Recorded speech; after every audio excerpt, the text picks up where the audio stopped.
بسم الله الرحمن الرحيم. السلام عليكم ورحمة الله وبركاته.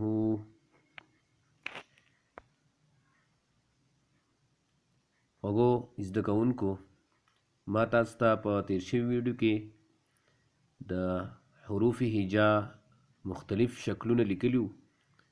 تاسو ته ما ویلي وو چې با، تا، ث، جیم دا به د مرکب یعنی کله چې حرفونه د یو بل سره یو ځای لیکلی شوي نو دا به په اوله کې څنګه راځي، په منځ کې به یو حرف څنګه راځي، په آخره کې به یو حرف څنګه راځي. تاسو به هغه کتلی وي او په هغې باندې به تاسو پوه شوي وئ. راځئ چې اوس مونږ دا سبق چې دی دا وایو چې آیا دا اوس مونږ ویلی شو او که مونږ نشو ویلی. ښه جي، ما تاسو ته په حروف هجا کې ویلي مفردات چې کله مونږ وي چې غټ حرفونه چې دي هغه اووه دي، نو دلته کې به هم د هغې خیال ساتو چې هغه به غټ وایو. سخت حرفونه اته دي او هغه به هم سخت وایو. راځئ چې دا وایو، دا به مونږ زده کړي وي. تاسو دې ته کتلی شئ چې دا لام او الف ته دې ته لاندې وړوکی غونډه کې لام او الف لیکلی هم دی. نو دا ما تاسو ته په تیر شوي ویډیو کې ویلي وو چې لام په اوله کې داسې لیکلی کېږي او الف داسې هم لیکلی کېږي په آخره کې. دا بالکل په هغې ویډیو که چا کتلي په هغې کې به هغه اوس ماله د دې خبرې جواب راکولی شي چې دا اولنی چې دی دا لام دی، دا دویم چې دی دا الف دی. نو دا الف چې دی یوازې داسې دی، خو کله الف چې په آخره کې راشي نو داسې شي نو موږ ورته وایو چې لام الف. شاباس. دغه شانتې با په اوله کې داسې او الف ورسره چې داسې ورسره ولیکلی شي نو دا یو ځای الف دی. نو دا څه شو؟ با الف. دا به داسې جدا جدا د هر یو حرف نوم به والو. صحیح ده؟ دغه شانتې ګورئ دې ته لام ح. شاباس. په آخره کې ح داسې لیکلی کېږي او لام داسې لیکلی کېږي. دا ووایئ با لام با. شاباس. دا به خپله باندې پریکټس کوي. د ګورئ دا څه دی؟ کاف با. شاباس.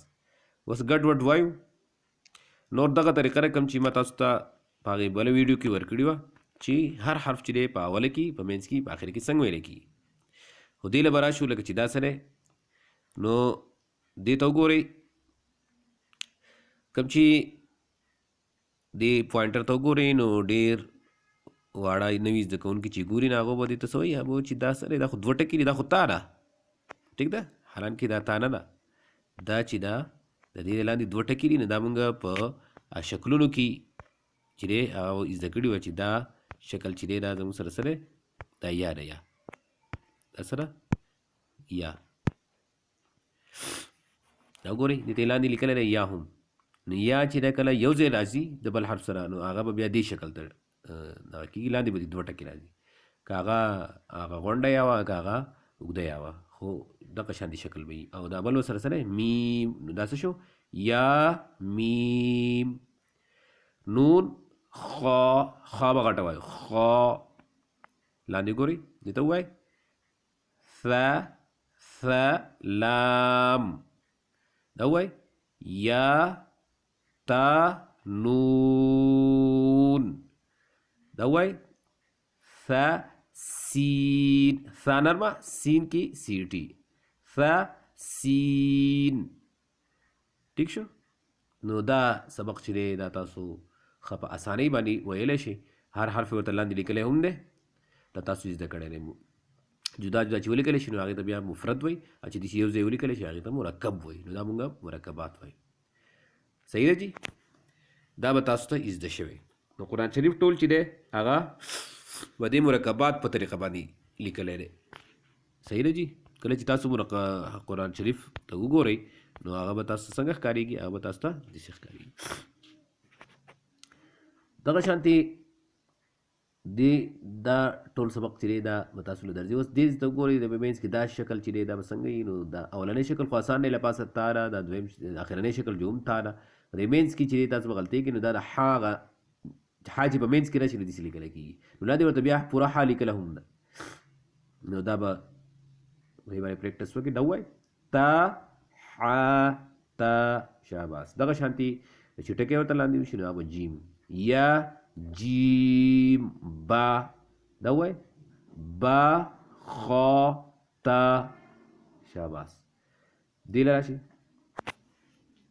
دې ته وګورئ، دا چې دی دا مونږ یې زده کړي دا یا ده لاندې ورکړو، او دا ها ده. ها په آخر کې داسې لیکلی کېږي، ها داسې هم لیکلی کېږي. دا وګورئ په مینس کې دا راغلی ده ها. دا وای یا یا ده که نه لاندې دوه ټکي دا وای ها با. شاباس. راځئ جی دا وای صاد. شاباس. صاد چې په اوله کې راشي نو داسې، او عین چې دی په آخر کې داسې دی نو صاد عین. شاباس. دا ووایي جی دا ما تاسو ته ویلی چې کله دا داسې راشي نو دا به صحیح، دا به صحیح. نو دا څه دی؟ الف نه دی، دې ته به الف نه وایو. کله چې له پاسه په دې باندې داسې کچه حمزه لیکلي نو دا به بیا حمزه ویلی کېږي، دا به الف نه ویلی کېږي. صحیح ده جی؟ نو دا دې ته به څه وایو؟ حمزه. د بشکل الف مطلب د حمزه ده خو د الف په شکل کې ده، نو دې ته به موږ حمزه وایو، دا الف به کې نه وایو. حمزه حمزه. دا واو چې دی نو دا د واو په شکل کې دی خو له پاسه بیا دا کچه حمزه ده نو دا به حمزه وایو، دې ټول شکل ته به حمزه وایو، دا واو به کې نه وایو، دې شکل ته به موږ حمزه وایو. په قرآن شریف کې به دې حمزه وایو، دا واو به کې نه وایو. دغه شانتي د یا باندې اکثر له پاسه داسې کچه حمزه لیکلي نو دا شکل به هم صحیح حمزه وي. دا ما تاسو ته په هغې تېر شوي ویډیو کې په پاڼه باندې لیکلي وه. نو دا هم حمزه حمزه حمزه. شاباس. دغه شانتي دا ټول سبق خیلی آسان دی. میم خو تاسو له درځي. اوس میم چې په منځ کې راشي نو داسې تا له پاسه به دوه ټکي دي که نه، یا باندې یا ته لاندې دوه ټکي دا تا میم تا. شاباس. جیم را صحیح دی. خا زا ضاد غین. ها اوس دا څه دی؟ نو ما تاسو ته ویلي چې فا خو نه دی، د فا له پاسه دغه ځای چې هغه غونډ مڼي نو دا خو دې ته فا نه شي ویلی، دا څه دی؟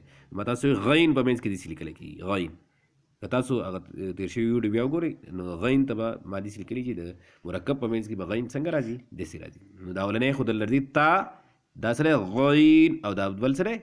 ذال. څه دی؟ ذال. څه دی؟ ذال. شاباس. دا څه دی؟ دا خو ها نه، نه دا ها نه ده. کله چې حدیثي د ها په شان شکل یو له پاسه به دوه ټکي نو دا به هغه شانتي لکه څنګه چې موږ دا وایو تا، یعنی دا به تای. تا داسې هم لیکلی دي ته ګول تا وایي، غونډه تا ورته وایي. تا څنګه وي؟ تا داسې چې له پاسه به دوه ټکي وو هغې ته موږ تا وایي، د با شکل چې له پاسه دوه ټکي ولیکلی شي د با په شان شکل هغه به بیا صحیح تای. خو دغه شانتي شکل که راشي های او له پاسه به دوه ټکي نو دې ته به هم تا ویلی شي. نو په قرآن شریف کې چې داسې راشي نو دې ته به تا وایو، ګول تا غونډه تا، او دې ته به موږ ها وایو. صحیح ده جی؟ انشاءالله دا سبق خو تاسو ته اسان شوی. دا الف دی، ضا سره الف دی، ضا الف.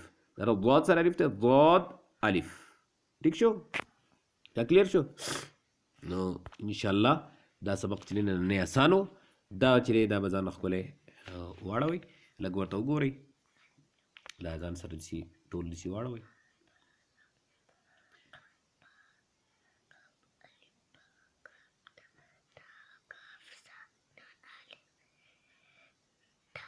ته ووایه. یاسین. شاباس. دا ووایه. با یا. شاباس. ته ووایه دا. سا سین. سا نه دی که نه، نرمه ووایه. سا. فا. شاباس. دا ووایه. یا تا نون. نون راکاږه. نون. نون. نون. شاباس. اوس تا نه نور تپوسونه کوم، مال جواب راکوه ښه.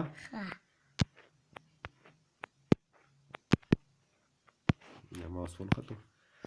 دا دې چې نه دا لاندې کته کړي دا به وشي. دا ووایه. ها سا. دواړه دې غلط وي. دا ها نه ده، ح ده، ح، او دا ثا ده نرمه ده. دواړه دې غلط وي. وایه. ها فا. اوس دې صحیح کو. غلط به نه وی که نه. دا څه دی؟ تا. شاباس. دا څه دی؟ جيم دال شاباس دا وای خا ذال شاباس تاسو واړه به هم داسې تکړه وي لکه څنګه چې علیزه ماته لګیا او ماته وایي دا وای غين غین غټ وای غین غاين غین غين را را را دا چل بګی ما کوه را را دا وای فا قاف لام شاباس دا اخرنه وای